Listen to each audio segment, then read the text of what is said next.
ਸਤਿ ਸ਼੍ਰੀ ਅਕਾਲ ਜੀ। ਅੱਜ ਅਸੀਂ ਬੈਠੇ ਹਾਂ ਜਗਦੀਸ਼ ਜੀ from Reliance finance and home loans. ਅੱਜ ਅਸੀਂ ਉਹਨਾਂ ਦੀ ਲਾਈਫ ਦੀ ਜਰਨੀ ਬਾਰੇ ਸਾਰੀ ਗੱਲਾਂ ਬਾਤਾਂ ਕਰਨੀਆਂ ਅਤੇ ਉਹ ਇਸ ਸਟੇਜ 'ਤੇ ਕਿਵੇਂ ਪਹੁੰਚੇ ਅਤੇ ਉਹ ਕਿਆ ਸਰਵਿਸ ਪ੍ਰੋਵਾਈਡ ਕਰਦੇ ਆ ਅਤੇ ਜੇ ਕੋਈ ਇੱਦਾਂ ਦਾ ਕੰਮ ਸ਼ੁਰੂ ਕਰਨਾ ਚਾਹੁੰਦਾ ਤਾਂ ਉਹ ਕਿਆ ਟਿप्स दे सकते हैं। थैंक यू जगदीश जी। नमस्कार गिरी भाई, कैसे हो? बढ़िया जी बढ़िया। 9 to 5 to business owner podcast में आपका वेलकम। थैंक यू जी। ये आपने बुक लिखी थी आज से 7-8 साल पहले। हाँ, इसके बारे में थोड़ा बताओगे? बिल्कुल जी। तो जो ये बुक है उसका टाइटल है the 7 easy steps to mortgage freedom and wealth through the property. वो हमने 2016 यानी कि 2016 में हमने उसको लिखा था। हमारा मेन पर्पज़ यही था कि लोगों को समझ में आए कि जो 30 इयर्स का मॉर्गेज है, हाँ जी, उसकी किस्तें इंस्टॉलमेंट को थोड़ा अर्ली पे ऑफ करके कैसे उसका पूरा लोन का टर्म रिड्यूस किया जा सकता है। क्योंकि ज़्यादातर जब हम लोन कराते हैं तो बहुत टाइम हम वर्क नहीं करते उस पर कि हाँ भी हम कैसे अपना लोन कम करें जल्दी, कि नहीं? बिल्कुल लेट समझ आती ज़्यादातर लोगों को।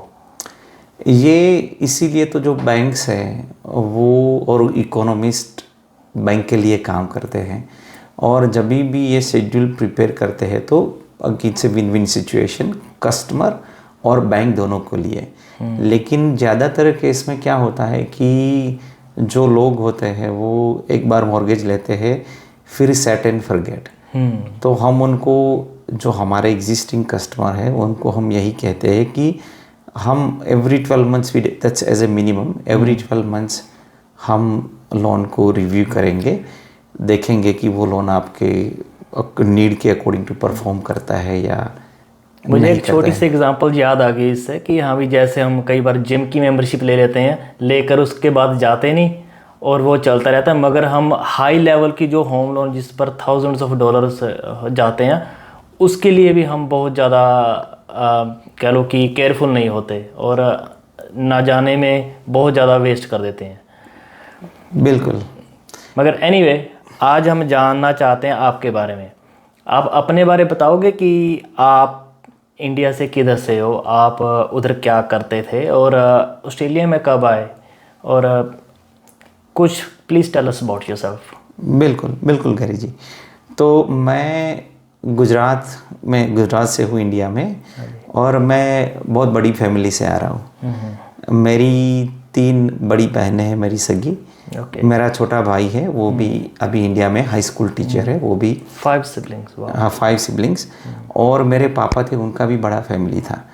तो मेरे पापा की 5 रियल सिस्टर्स है, यानी कि मेरी 5 सगी बुआएं हैं और मेरा एक छोटे अंकल है, यानी कि वो लोग 7 भाई बहन थे। ओके। तो परिवार में मैं और मेरा कज़न, तो हम 4 भाई हैं, उसमें से मैं बड़ा हूँ। तो हमेशा वो मेरी एक जिम्मेवारी रही है कि जब से मैंने हाई स्कूल कंप्लीट किया तब से मैं अपने आप को फाइनेंशियली इंडिपेंडेंट रखने की कोशिश करता था। सबसे बड़े हो फैमिली में आप अपने? नहीं, वो मेरी 3 बड़ी बहनें हैं, लेकिन उसके बाद में फिर मेरा भाई और फिर मेरे 3 कज़िन भाई बहन। ओके। तो फिर आपने फिर क्या किया जब आप कह रहे थे कि आप अपने आप को चाहते थे कि आप फाइनेंशियली उधर डिपेंडेंट हो? फिर मेरी यूनिवर्सिटी के डेज़ में जो 10, 11th, 12th के जो बच्चे थे उनको मैं मैथमेटिक्स की कोचिंग देता था। ओके। हाँ, तो हमारा रहने का गांव में था, तो मैं गांव में रहता था और सिटी के अंदर कॉलेज में पढ़ता था। अच्छा। लेकिन कॉलेज से जब भी मैं वापस आता था 4, 4:30, तो मैं 1.5-2 घंटे का ट्यूशन क्लासेस लगवाता था वो बच्चों के लिए।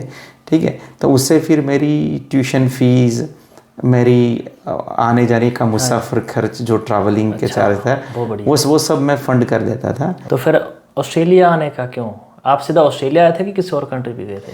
नहीं, मैं इंडिया से मैं सीधा फिर मैं सिडनी में आया था। ओके। फरवरी 2006। तो आजकल करते हुए मेरे को 18-19 साल हो गए ये ब्यूटीफुल कंट्री के अंदर।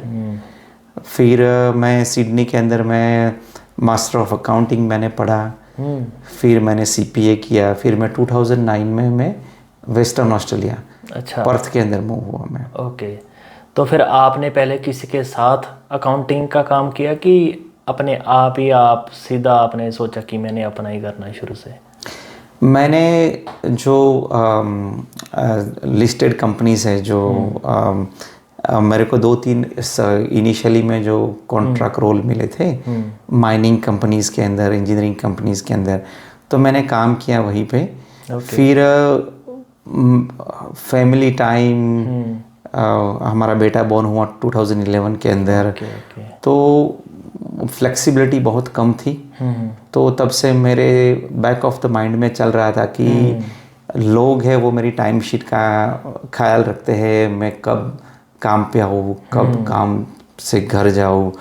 तो वो मेरे को एक अंदर से थोड़ा अनोइंग लगता था कि यार कंट्रोल करते हैं, कह लो कि ऑन करते हैं कि हमारा एक पार्ट ऑफ लाइफ कि नहीं। बिल्कुल बिल्कुल। और वो पूरी डिमांड होती है उन पर कि हाँ भी we expect this from you, ना, it has to be done. और वो पूरा काम लेते हैं, अगर ना हो फिर वो क्वेश्चन करते हैं हमारे पर। हमारे कह लो कि जितना भी हम मेहनती बंदे हों, मगर फिर भी कोई और ऊपर हो फिर बिल्कुल बिल्कुल।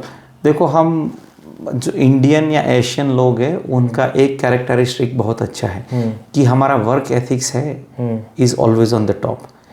तो हमारे वर्क एथिक्स से बहुत सारे बंदे हैं वो डटकर काम देते हैं, लेकिन हर एक वर्क प्लेस नहीं है कि जो उनके इनपुट को बराबरी आउटपुट दे और उनको बराबरी अप्रिशिएट करे।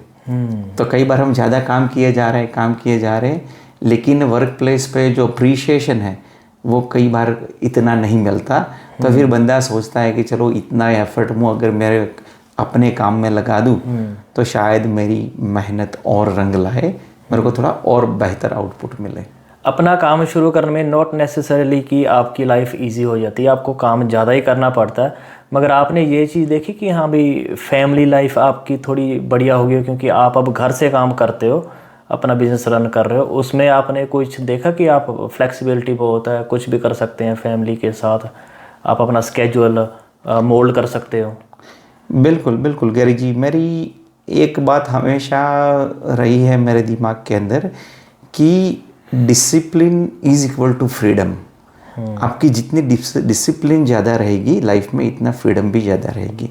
क्योंकि जब भी आप सेल्फ एम्प्लॉयड हो, योर ओन बॉस, जब भी आप अपने ओन बॉस हो, तो आपको टाइम को बहुत वाइजली मैनेज करना पड़ता है। क्योंकि आपकी रोटी, आपका लिविंग एक्सपेंसेस, आपकी फैमिली वो आपके इनकम पे गुजारा करती है। अगर आप डिसिप्लिन नहीं हो तो आप ऑफ ट्रैक भी जा सकते हो। क्योंकि अब आपको कोई पूछने वाला नहीं है कि भैया 8 बज गए सुबह में या 9 बज गए, आप डेस्क पे चले जाओ, आप यही इनबॉक्स चेक करो, ये फॉलो अप करो। डिसिप्लिन इज़ द फ्रीडम, बहुत बढ़िया लाइन लगी। Discipline is the freedom. जितनी ज़्यादा डिसिप्लिन रहेगी इतनी आपकी फ्रीडम ऑटोमेटिक बढ़ेगी। फिर डिसिप्लिन के अंदर वो भी आ गया है कि क्या खाना है, क्या पीना है, कि आपका, क्योंकि जो मेंटल स्टेबिलिटी चाहिए, ये काम बहुत ही मेंटली हैवी चैलेंजिंग है। कई बार ऐसे भी लोग आते हैं, कई बार बैंक्स भी है, बैंक के अंदर जो असेसमेंट टीम भी है वो भी आपको कई एंगल से क्वेश्चन करेंगे। तो उसके लिए फिर हमें सोल्यूशन जो ढूंढने हैं, अगर हम मेंटली फिजिकली फिट नहीं है तो फिर मुश्किल हो जाएगा। डिसिप्लिन कई बार ऐसा होता है कि हम एवरेज अगर हम फ़ोन देखने स्टार्ट कर दें, वी कीप स्क्रॉलिंग, चलता रहता है, और जो चीज़ें हमें ध्यान देनी चाहिए वो हम डिले करते हैं, फिर उससे आपका लॉन्ग रन में नुकसान होता है बहुत ज़्यादा। एनीवे, आप ऑस्ट्रेलिया में आए, ठीक है, 2006 में 2011 में आपके बेटा हुआ, फैमिली आपने लाइफ पूरी स्टार्ट की, ठीक है ना। अब आप अपने काम के बारे में बताओ, आप कैसे लोगों की हेल्प करते हैं, आप किस चीज़ में, आप क्या एडवाइस दोगे? पहले अपने फाइनेंस के बारे में जो आप लोगों का कराते हो उसके बारे में प्लीज़ बताओ कि हाँ भी लोग क्या पिटफॉल्स हैं, किधर पीछे रह जाते हैं। देखो पहले तो कि फैमिली लाइफ में 2011 में बेटा हुआ, फिर 2015 में बेटी हुई। अभी काम के बारे में मैं बताऊँ तो कि हम ऑल वॉक्स ऑफ लाइफ के जो लोग हैं, हर किसी लाइफ स्टेज के लोगों को 18 साल से उम्र से लेके 80 इयर्स तक लोगों को हम हेल्प करते हैं।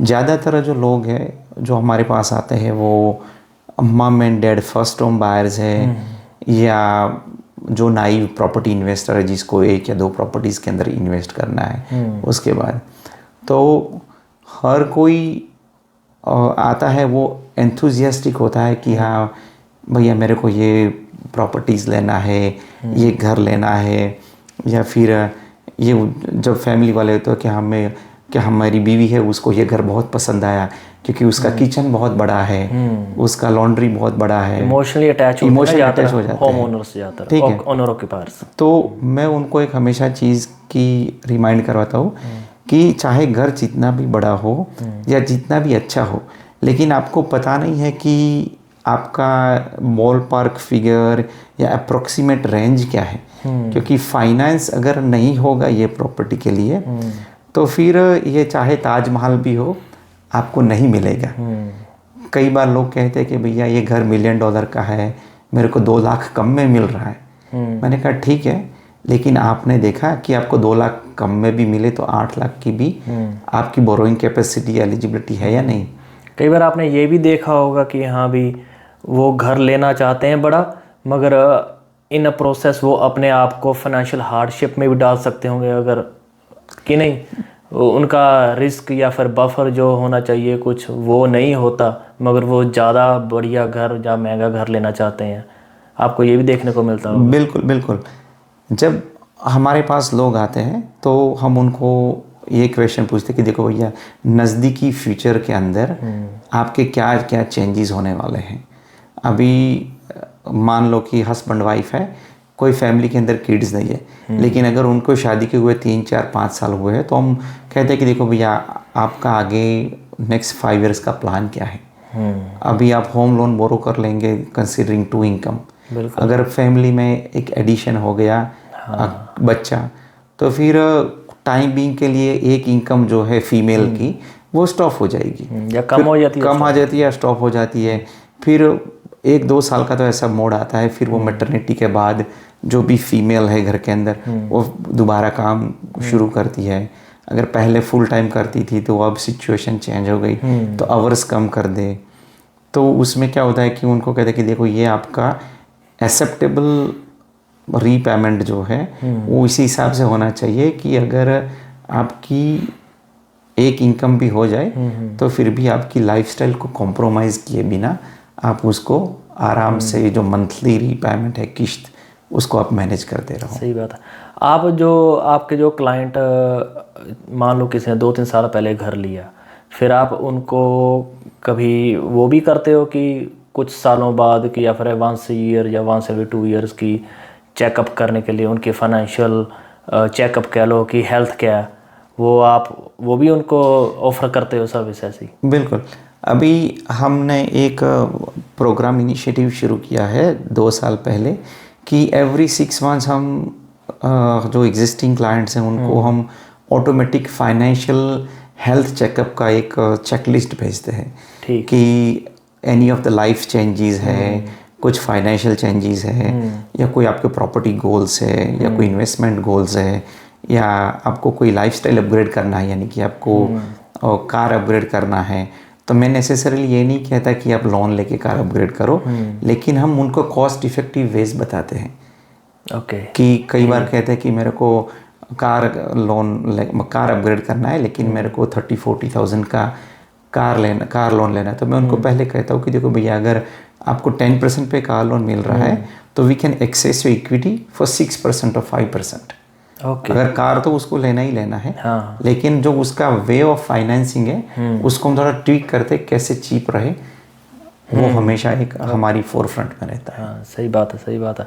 अगर कोई पहली बार कह लो कि घर ले रहा कोई, उसे कोई नॉलेज नहीं है, उसने क्या करना है ना, क्योंकि आजकल क्या स्टूडेंट्स आ रहे हैं, मगर आजकल कुछ ज़्यादा आ रहे हैं स्टूडेंट, उन्होंने वन डे पीआर होना है ना। तो हम सब का ड्रीम होता है, हम इंडिया से आते हैं कि भाई हमने बाहर जाना, एक बढ़िया सी गाड़ी लेनी है, हमने अपना घर लेना। तो वो कई बार गलत सिचुएशन में या गलत स्टेप ले लेते हैं विदाउट नॉलेज के। आप क्या ऐसी उनको गाइड दोगे कि वो उसका ध्यान रखें और उनको क्या करना चाहिए सबसे पहले? बिल्कुल बिल्कुल। जो फर्स्ट होम बायर्स है, जिनको अभी कुछ भी पता नहीं है, उनको मेरी हमेशा 2 एडवाइस रहती है। पहले कि अच्छे जो प्रोफेशनल्स हैं इंडस्ट्री के अंदर, उनसे आप एक फ़ोन कॉल करके पता करें। बायर्स एजेंट हो गया, मॉर्गेज ब्रोकर्स हो गया, सेटलमेंट एजेंट हो गया। तो यानी कि उनको इनिशियल प्रोसेस पता चले कि उनके लीगल ऑब्लिगेशंस क्या है और उनके राइट्स क्या हैं। क्योंकि जब हम $500,000 या $1 million की प्रॉपर्टी लेते हैं, तो फिर 1-2 हज़ार स्पेंड करने में वी डोंट ज़्यादा किचकिचाहट नहीं होनी चाहिए, क्योंकि वो एक्सपेंस नहीं है, it's a value added service है। ठीक है, तो उनको पता चले, जैसे कि बायर्स एजेंट है, ठीक है, कुछ लोग कहते हैं कि प्रॉपर्टी कहाँ पे ढूंढनी है, कौन सी लोकेशन में जाना है, कौन सी साइज़ होनी चाहिए। अगर जो होम बायर्स है उनको सही एरिया, सही लोकेलिटी, सोशियो इकोनॉमिक जो फैक्टर्स है कि कौन सी इनकम आमदनी वाले लोग वहाँ पर रहते हैं, ज़्यादा गवर्नमेंट हाउसिंग है या कम गवर्नमेंट हाउसिंग है, क्या ट्रबल्स हो सकती है फैमिली के लिए, ग्रोइंग फैमिली के स्पेशली, क्योंकि बच्चों को भी तो अच्छे एनवायरनमेंट में रेज करना है। तो ये सब की एलिमेंट्स हैं, तो उन पे उनको ज़्यादा ध्यान देना चाहिए। और फिर आती है बारी फाइनेंस की। तो फाइनेंस में उनको सबसे पहले ये पता होना चाहिए कि हमें कौन से लेंडर से हमारी कितनी बोरोइंग कैपेसिटी बन रही है और हमारा मैक्सिमम बजट हम कहाँ तक जा सकते हैं और उसका हमारा रीपेमेंट क्या रहेगा और ओवरऑल स्ट्रक्चर क्या रहेगा। बिल्कुल ठीक है। और जब भी ऑफर डालते हैं प्रॉपर्टी के अंदर, तो अगर बायर्स एजेंट्स है या मॉर्गेज ब्रोकर्स है मेरे जैसे, तो हम उनको ये गाइड करते हैं कि आप ऑलवेज सब्जेक्ट टू फाइनेंस जाओ, फिर आप सब्जेक्ट टू स्ट्रक्चरल और पेस्ट इंस्पेक्शन है। ठीक है। और तो ये जो सब्जेक्ट टू कंडीशंस है वो बहुत इंपॉर्टेंट है। यानी कि कई बार आप गलत प्रॉपर्टी ले लेते हो तो आपको कई बार 50,000 या $1,00,000 भी का नुकसान हो सकता है। मैंने ये बहुत देख रहा हूँ मैं आजकल कि जो प्रॉपर्टीज़ के प्राइसेस चल रहे हैं, जो उनको प्राइस आगे सुनने को मिलता कि आप ये ऑफ़र डालो आपका होगा, मगर वो उसमें अपना कई बार बहुत नुकसान कर देते हैं कि हाँ भी वो देखते नहीं कि हाँ भी उनको और भी प्रॉपर्टी उस प्राइस में मिल सकती हैं। वो अटैच होकर उससे उनका दिल लग जाता है उस घर पे, ऐसे डालते हैं। नहीं ठीक है, मैं इसमें थोड़ा ऐड ऑन करूँगा कि लोग इतने इमोशनल हो जाते हैं कि वो प्रॉपर्टी देख के ही उनको बहुत लगाव हो जाता है। ठीक है। फिर ये मैं लोगों को हमेशा एक बात याद दिलवाता हूँ कि buying a house is one of the biggest financial decision. बिल्कुल 95% लोगों को यही है। कोई 8 लाख या 10 लाख या 6 लाख का घर लेता है तो that is one of the biggest decision they are making, one of the biggest. और 95% लोगों के लिए शायद और 5% लोग हैं जो उससे भी कुछ बिजनेस कर रहे होते हैं, ये कर रहे होते हैं, तो दैट्स अ डिफरेंट स्टोरी। तो आप इतना इमोशन से अटैच हो जाओगे तो आप बहुत क्लैरिटी से देख नहीं पाओगे। क्योंकि आपकी आंखों के आगे लगाव का एक फिल्टर आ गया, एक पर्दा आ गया। बिल्कुल। तो आप उसको बहुत चीज़ें मिस कर देते। तो रादर की कोई इंडिपेंडेंट है बंदा, उसको आप एसोसिएट करो और आकर आपको वो भी अपना ओपिनियन देता है, तो that is the best thing. जैसे एक एग्जांपल मैं दूंगा, जैसे एक क्लाइंट को घर बहुत पसंद था और जब मैंने टाइटल पढ़ा उस पर एक कैविएट था कि हाँ भी सोशल हाउसिंग का, सिटी ऑफ कनाना की बात है। हाँ। उधर सोशल हाउसिंग बहुत है मगर वो गवर्नमेंट बेच रही है, कम हो रही है। मगर उन्होंने ऐसे अगर घेर ले लेते तो कैविएट ने ऐसे ही ट्रांसफ़र हो जाना था ने उनके नाम पर, डीड पर, टाइटल पर। तो ये फिर हमने कहा कि इसको निकलना चाहिए सेटलमेंट पर। तो कई चीज़ें मिस कर देते हैं, है ना। कई बार अगर किसी ने कोई सब डिवाइड करना प्रॉपर्टी, है ना, उस पर अगर नहीं पता कि हाँ भाई ईजमेंट्स क्या है, इधर कई बार रिस्ट्रिक्शन हो जाती है, आप इधर नहीं कर सकते कुछ सब डिवाइड, बड़ा लॉट ले लेंगे फिर वो फंस जाएंगे। बिल्कुल, क्योंकि उन लोगों को जो सर्टिफिकेट ऑफ टाइटल्स है उसकी पर्टिकुलर्स उन लोगों को ज़्यादातर पढ़ने में नहीं आती, क्योंकि वो उनका पहला कोई प्रायर एक्सपीरियंस है ही नहीं उसके अंदर। तो अगर कुछ ईजमेंट लिस्ट किया है कि भैया आप फ्रंट में कुछ परमानेंट कंस्ट्रक्शन नहीं कर सकते या कंक्रीट स्लैब डाल के वो स्टेप्स नहीं बना सकते, क्योंकि आगे से वाटर कॉरपोरेशन का वो जमीन के अंदर से पाइप जा रहा है, तो उनको जब भी मेंटेनेंस करना है तो वो खड्डा खोद के फिर वो पाइप को रिपेयर या रिप्लेस कर सकते हैं। बिल्कुल। तो वो छोटी छोटी चीज़ें हैं, वो ज़्यादा जो फर्स्ट होम बायर्स है उनको ये सब ध्यान में नहीं आती, सबसे ज़्यादा रिस्क में होते हैं। रिस्क में होते हैं। हाँ, एनीवे आपने, हम सब देख रहे हैं बहुत सारे ओवरसीज से स्टूडेंट आ रहे हैं हमारे, बहुत मेहनत कर रहे हैं। अगर वो अकाउंटिंग में जाकर या फिर फाइनेंस का काम फ्यूचर में करना चाहें तो उनको ऐसा क्या करना चाहिए कि हाँ भी उनको अड़चने कम आए फ्यूचर में, और क्या आप गाइड करोगे उनको? डेफिनेटली, देखो कोशिश मेरी हर लोगों को एक मैसेज पास ऑन करनी है कि हार्ड वर्क का कोई सब्स्टिट्यूट नहीं है। ठीक है, अभी आजकल टेक्नोलॉजी इतनी फास्ट आ गई है कि आप टच करो, क्लिक करो, पेज खुल जाता है, इंफॉर्मेशन डाउनलोड हो जाती है, आर्टिफिशियल इंटेलिजेंस है। लेकिन ये जब भी ये माध्यम है वो हमें सिर्फ इंफॉर्मेशन प्रोवाइड करते हैं। इंफॉर्मेशन को सही तरह से फिल्टर करके कंज्यूम करना वो अपनी खुद की एक जिम्मेवारी है। There is no shortcut to success. तो शॉर्टकट नहीं है। लोगों को ऐसा लगे, कई बार इंटरनेट स्लो हो जाता है, लोग मल्टीपल टाइम क्लिक पे क्लिक किए जा रहे हैं और थोड़ा फ्रस्ट्रेट हो जाते हैं कि 2 सेकंड में पेज खुलता था वो आज 20 सेकंड क्यों लगा रहा है। लेकिन उनको नहीं पता कि जब मैं प्राइमरी स्कूल में था या हम लोग प्राइमरी स्कूल में थे, तब अगर नया टॉपिक भी सर्च करना है तो हमें 20 किलोमीटर दूर चल के किसी लाइब्रेरी में जाना था और 1-2 दिन लगाए तो एक अच्छी बुक हाथ में आती थी। तो ये लोग 20 सेकंड वेट नहीं कर सकते और हम 2 दिन तक वो चीज़ का इंतज़ार करते रहते थे। तो वो रेडी टू लर्न और ईगरनेस है, उसके अंदर एक हार्डवर्क का मिक्सचर होना चाहिए। फिर बंदे हार्डवर्क करते हैं तो एक उनका राइट माइंडसेट भी होना चाहिए, परसिस्टेंस। क्योंकि कई बार मैंने देखा है अकाउंटिंग और फाइनेंस के फील्ड में ही नहीं, हर कोई फील्ड में, कि बंदा बड़ा एक्साइटेड होकर काम शुरू करता है या जॉब शुरू करता है, 3-4 महीने थोड़ा गोइंग टफ होता है तो फिर वो उधर उधर भाग के वहीं से निकल के और दूसरे ट्राई करते हैं, फिर कोई थर्ड चीज़ें ट्राई करते हैं, फोर्थ चीज़ें ट्राई करते हैं। इसका वर्ड है एक शाइनी ऑब्जेक्ट सिंड्रोम। बिल्कुल, ये बहुत रियल है।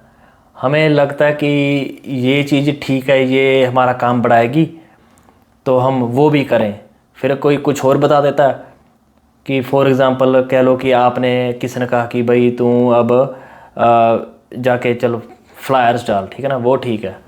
फिर कोई कहा था कि हाँ भाई वो एक एजेंसी है सोशल मीडिया की, उसके थ्रू ये भी करता हूँ, ठीक है ना, तो वेबसाइट भी तैयार कर। मगर जो बीच में हार्ड वर्क होता है उस पर ध्यान नहीं देते। जो साइड पर चीज़ होती है कि हम परफेक्ट बने पहले, उस पर ज़्यादा ध्यान देते हैं। परफेक्ट, अगर मेरे एक्सपीरियंस में और मेरा जो बिलीफ है, हाँ कोई चीज़ परफेक्ट है नहीं है वर्ल्ड के अंदर। हाँ, हमारी कोशिश रहनी चाहिए कि हम जितना हो सके इतना परफेक्ट बने, लेकिन परफेक्शन तभी आएगा जब आप रिसर्च एंड डेवलपमेंट करोगे, ट्रायल एंड एरर करोगे, तभी जाके अपने आप को और बेहतर बनाना है। तो हमारी कंपटीशन जो है वो अपने पुराने वर्जन से होनी चाहिए कि कल को हम थे 98%, आज हमें 99 बनना है, कल को हमें 100 का स्ट्राइव करना है कि हम 100% कैसे सही बने। अगर हम डेली 1% अपने आप में इम्प्रूवमेंट लाए, 1%, ठीक है ना, 0.5% कह लो एवरी डे, 1 साल में बंदा कहाँ से कहाँ पहुँच जाएगा। बिल्कुल, और मेरी बात आती है जो मैंने डिसिप्लिन के बारे में आपको बताया था। Discipline is freedom. Discipline is freedom. तो डिसिप्लिन इज़ फ्रीडम बोले तो अगर प्रैक्टिकलिटी में उसे देखा जाए कि किसी को क्रिकेट या स्पोर्ट्स प्ले करने का शौक है, किसी को मूवी देखने का शौक है, तो अगर वो उसका वीक या उसका दिन ऐसे प्लान करे कि मैं सुबह में 5 बजे उठ जाऊंगा, मैं 7 बजे काम करूंगा, फिर मैं 4 बजे 5 बजे ख़त्म कर दूंगा। फिर मेरा 5 बजे बाद मेरा स्पोर्ट्स या मेरा जो फ्रीडम टाइम है वो शुरू होता है, तो उसको वो अच्छी तरह से एंजॉय कर पाएगा। ठीक है। अभी दूसरा बंदा है जो फ्रीडम और डिसिप्लिन का मॉडल नहीं फॉलो करता और कहता है कि यार सब होता है चलता है, वो सुबह में 1 घंटे लेट उठता है, फिर काम को 9-10 बजे शुरू करता है, फिर वो जाएगा अपना जो मी टाइम या स्पोर्ट्स या मूवी, तो वो अंदर से इतना सेटिस्फाइड नहीं हो गया क्योंकि उसने अपने प्रायर कमिटमेंट्स जो है पहले के जो काम है उनको 100% सेटिस्फेक्शन नहीं दिया है। आप अपना कंपनी रन करते हो आप, और आपका अपना बिजनेस है, आप एवरीडे कितने घंटे काम करते हो, वीक में कितने डेज काम करते हो आप? देखो लोग मेरे को वर्कोहॉलिक कहते हैं, लेकिन मेरी कोशिश हमेशा यही रहती है। पता क्या है जगदीश जी, जिस रास्ते पर आप चल रहे हो उस रास्ते पर बाकी लोग नहीं चल रहे, उनको नहीं पता कि क्या चाहिए सक्सेस पाने के लिए। देखो मैं हर रोज़ मेरा 11 से 12 घंटे का काम है, ठीक है, और मैं 6 दिन काम करता हूँ।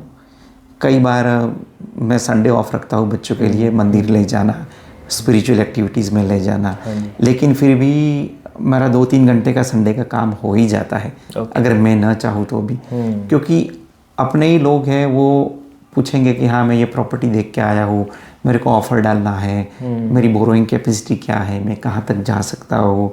तो एक हैबिट सी हो गई है कि लोगों को गाइड करना, ठीक है, और गाइड करना यानी कि सही तरीके से गाइड करना, क्योंकि अगर वो एक रॉन्ग प्रॉपर्टी पे ऑफर डाल देगा, कोई अच्छी सब्जेक्ट टू फाइनेंस है, सब्जेक्ट टू स्ट्रक्चरल कंडीशन है, ऐसी कंडीशन ही नहीं डालेगा, तो फिर मेरे को लगा कि मैं कुछ मिस कर गया मेरी सर्विस डिलीवर करने के अंदर। सही बात है। तो यही मेरा मोटिव है कि उनको मैं एटलीस्ट कॉल करके 20 मिनट 30 मिनट का कन्वर्सेशन हो और मैं उनको ये बता सकूं। तो इसीलिए मैं कई बार संडे भी 1-2 घंटे काम कर लेता हूँ। तो मैं ज़्यादा कुछ लोगों की नज़र में मैं बहुत ज़्यादा वर्क को इम्पोर्टेंस देता हूँ, लेकिन मेरे हिसाब से मैं मेरे वर्क को और लोगों को बैलेंस रख के एक जस्टिस देना चाहता हूँ। कई बार मुझे भी लगता है, मगर आपको कई बार ऐसे रियलाइज़ होता है कि या फील होता है जो हम बोलते हैं किसी को वो पोटेंशियली किसी की लाइफ चेंज कर सकते हैं? बिल्कुल। देखो अभी एक हमारा रिसेंट एक्सपीरियंस रहा है, ईस्टर के 2-3 हफ्तों के बाद एक बंदे ने साउथ ऑफ द पर्थ में, साउथ द रिवर प्रॉपर्टी में ऑफ़र डाला था। अभी उसने हमको बताया कि उसका जो स्ट्रक्चर है, उसका स्ट्रक्चर रिपोर्ट वो सही नहीं है। अगर उसको पूरी जो कारपेंट्री वर्क है, वुड वर्क जो रूफ के अंदर होता है, अगर वो रिप्लेस करना पड़े तो वो 60,000 to 70,000 का पूरा एक्सपेंस है। तो वो बंदे का फाइनेंस अप्रूव हो गया था, फिर भी हमने on basis of structural and termite और पेस्ट के कंडीशन के क्लोज के अंदर उसको निकाल दिया बाहर, और उसके 10,000 जो डिपॉजिट दिए थे वो भी रियल एस्टेट एजेंट से उसको 30 डेज के अंदर ट्रस्ट अकाउंट में से वो बंदे को वापस रिटर्न करवाया। अच्छा, ये तो सही बात है बिल्कुल। और गाइडेंस हो अगर आप प्रोफेशनल बंदे की, तो लाइफ में रिस्क बहुत कम हो जाता है। बिल्कुल बिल्कुल, और वो होना ही चाहिए, क्योंकि मैं लोगों को यही हमेशा कहता हूँ कि हम इंडिया से हम लोग आए, स्पेशली जो हमारी जनरेशन में, वो लाइफ बेटर करने के लिए वहाँ से यहाँ पे आए। अब यहाँ पे आके अगर हम कई लोगों को मैंने देखा है कि 4 सेंट के लिए आधे घंटे 20-20 मिनट लाइन फ्यूल स्टेशन पे खड़े रहते हैं, क्योंकि उनको चीपर प्राइस मिलेगा। लेकिन जब ये इम्पोर्टेंट डिसीजन की बात आती है कि घर लेना है 5 लाख का, 8 लाख का, 10 लाख का, तो फिर इसमें हम क्यों इतनी चिकचिकाहट करते हैं? बिल्कुल सही। तो हमें राइट प्रोफेशनल्स जो लोग हैं उनको अपॉइंट करके उनकी गाइडेंस डेफिनेटली लेनी चाहिए। मेरे हिसाब से चाहे हमें साल में एक बार खास करके मॉर्गेज ब्रोकर को कांटेक्ट करके देखना चाहिए कि हाँ भी भाई हम क्या चीज़ें करें कि सब कुछ हमारा ठीक चल रहा है कि नहीं चल रहा है फाइनेंशियली। देखो मैं एक बार रिसेंट एक्सपीरियंस आपको बता रहा हूँ गैरी जी। एक बंदा है, वो पहले रेंट करता था, कपल है, अब वो लोग नया घर लेके वो नए घर में मूव हो गए। अब 2 साल के बाद उन लोगों को घर रीफाइनेंस करना है। अभी मैं उनको बोल रहा हूँ कि भैया आपके क्रेडिट कार्ड के स्टेटमेंट भेजो, ये है क्या है वो है। तो उन लोगों ने मेरे को क्रेडिट कार्ड के स्टेटमेंट भेजे। मैंने उनको बताया पूरा रिव्यू करके कि भाई आप बहुत सारे सब्सक्रिप्शन के चार्जेस पे कर रहे हो, नेटफ्लिक्स पे कर दिए हो, जिम की मेंबरशिप पे कर रहे हो। तो वो कहते नहीं हमने नेटफ्लिक्स 2 साल से देखा ही नहीं है। अच्छा। और वो हमारा जिम का मेंबरशिप सो कब का ख़त्म हो गया, हम अब तो नए लोकेशन में आ गए 2 साल। तो मैंने कहा कि आप अपने फाइनेंस को रिव्यू करते हो या नहीं करते? तो वो कहते अभी अब देखो ना, ये है वो है, लाइफ बहुत बिजी है, तो हम इतना डिटेल से ध्यान नहीं दे सकते। तो वो बंदे ने करीब $1400 जिम की मेंबरशिप उसने पे की है। वो कभी जिम गया नहीं, क्योंकि जो वहाँ पे पहले रेंट पे रहता था, अब नया घर लिया, वो 30 किलोमीटर्स का डिस्टेंस है। अब वो नए घर में मूव होके उनकी लाइफ नई शुरू हुई। उसके जो नेटफ्लिक्स देखने का जो हैबिट था वो भी नहीं है, जिम जाने का हैबिट था वो भी नहीं है, लेकिन वो डायरेक्ट डेबिट से जाते हैं ना, तो उसको उसकी ध्यान के बाहर है। अगर जगदीश जी, अगर किसी ने अपना फाइनेंशियली चेकअप कराना है ना, कि होम लोन करवाना किसी ने, या फिर रीफाइनेंस कराना है, रीफाइनेंस बहुत इंपॉर्टेंट होता है ना, तो आपको सबसे इजी तरीका कौन सा है कांटेक्ट करने का? देखो लोग, वैसे तो मेरा प्रीफर्ड वे है कि मेरे को मोबाइल से कॉल करें, तो व्हाट्सअप मैसेज कर सकते हैं, दिस इज़ मेन प्रीफर्ड वे, क्योंकि मेरा कैलेंडर जो है या डे है वो पहले से थोड़ा बुकड आउट रहता है। लेकिन मेरी कोशिश रहती है कि जैसे भी मेरा इन बिटवीन टाइम है, तो मैं मेरे मैसेजेस या व्हाट्सअप मैसेज देख के बंदों को मैं तुरंत कॉल बैक करता हूँ। और वो इनिशियल टच है वो मेरा 2 से 4 घंटों में ही हो जाता है मैसेज के बाद। और वो बहुत ज़रूरी है, क्योंकि अगर बंदा किसी भी कमिटमेंट में जा रहा हो, कॉन्ट्रैक्ट ऑफ सेल लिख रहा हो या ऑफर एंड एक्सेप्टेंस लिख रहा हो, तो उसको एक गाइडलाइन मिल जाए कि उसको नेक्स्ट स्टेप या राइट कुछ भी कमिटमेंट करने से पहले उसको क्या करना है। चलो, थैंक यू जी सबको देखने के लिए। मैं डिटेल इनकी डालूंगा डिस्क्रिप्शन में, और स्क्रीन में भी रहेगी ऊपर। आप अगर कभी भी लोन करवाना हो, जो फाइनेंस कराना हो, अपना फाइनेंशियल चेकअप कराना हो, एनी टाइम इनको मैसेज करना, बस रात के 12 बजे ना करना, वर्किंग आवर्स में करना please. Thank you Jagdish ji. Thank you Gary भाई, thank you for joining with me. Thank you.